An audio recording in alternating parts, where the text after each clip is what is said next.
नमस्कार मित्रांनो, स्वागत आहे तुमचं पुन्हा एकदा गीता स्टडी झोन या माझ्या YouTube चॅनलवर। आज आपण बघणार आहोत शब्दांच्या जाती। आता शब्दांच्या जाती बघण्याच्या आधी शब्द म्हणजे काय हे बघूया। शब्द म्हणजे काय, जे ठराविक क्रमानुसार अक्षर आपण लावतो त्यांना काय अर्थपूर्ण समूह भेटतो, त्यालाच काय म्हणतात, शब्द असे म्हणतात। आता उदाहरण बघू आपण। उदाहरण बघा,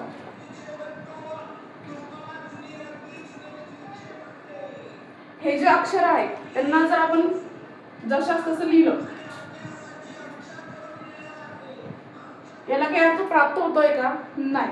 पण हेच अक्षर जर क्रमानुसार आपण लावले त्यांना काय एक पद भेटणार किंवा एक शब्दाचा मान भेटणार। कसं हे बघा,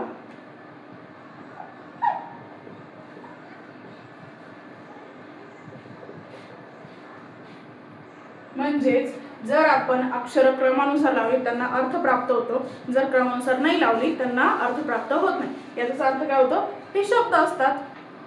शब्द कसे बनतात आपण ते बघितलं। आता शब्दांमध्ये दोन प्रकार पडले, एक कोणते कोणते, एक प्रकृती आणि एक विकृती। आता प्रकृती म्हणजे काय, जे मुळातच शब्द असतात त्यांना काय म्हणतात, प्रकृती म्हणतात। पण विकृती म्हणजे काय, मूळ शब्दापासून बनलेले शब्द असतात त्याला काय म्हणतात, विकृती असे म्हणतात। म्हणजे कसं बघा, हा बदल, आता काय हा मूळ शब्द आहे पण याला इकडे जाऊन काय लागलाय, प्रत्यय ला लागलेले, बदल आला वाक्यामध्ये वापरताना आपण समजा ला लावलाय तर त्याचं काय झालं, म्हणजे त्याच्यामध्ये विकृती झाली, निर्माण झाली। म्हणजे काय, त्याच्यामध्ये थोडाफार बदल झाला, त्यालाच काय म्हणतात, अजून एक नाव आहे त्यालाच काय म्हणतात, साधित शब्द असं देखील म्हणतात। आता मराठी शब्दाच्या 8 जाती मानल्या जातात। किती? 8 जाती। पण त्या 8 जाती दोन गटामध्ये मांडल्या गेलेल्या आहेत, एक कोणतं आहे सव्यय आणि एक कोणतं आहे अव्यय। आता सव्यय म्हणजे काय, ज्यामध्ये बदल घडून येत असतो, कशामध्ये, लिंग, वचन, विभक्ती यानुसार बदल घडत असतो। पण अव्यय काय, म्हणजे ज्याच्यामध्ये बदल होत नाही त्यालाच काय म्हणतात, अविकारी शब्द असे म्हणतात। हे म्हणजे काय, विकारी शब्द आणि हे म्हणजे काय, अविकारी शब्द। त्यामध्ये दोघांमध्ये 4 प्रकार त्या ठिकाणी पडलेले आहेत। आता सव्ययमध्ये कोणते 4 प्रकार पडले बघा, नाम, सर्वनाम, विशेषण आणि क्रियापद। तसेच या ठिकाणी देखील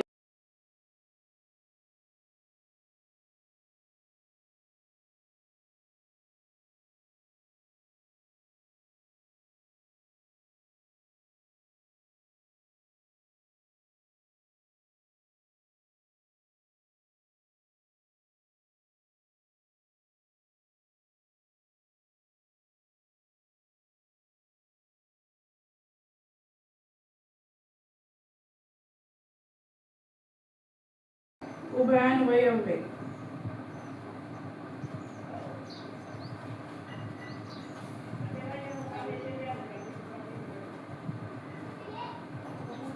म्हणजे सव्ययमध्ये 4 प्रकार आणि अव्ययमध्ये 4 प्रकार। सव्यय म्हणजे काय, ज्याच्यामध्ये विकार होत असतो, आणि अव्यय म्हणजे काय, ज्याच्यामध्ये विकार होत नाही, त्यालाच काय म्हणतात, अविकारी असे म्हणतात।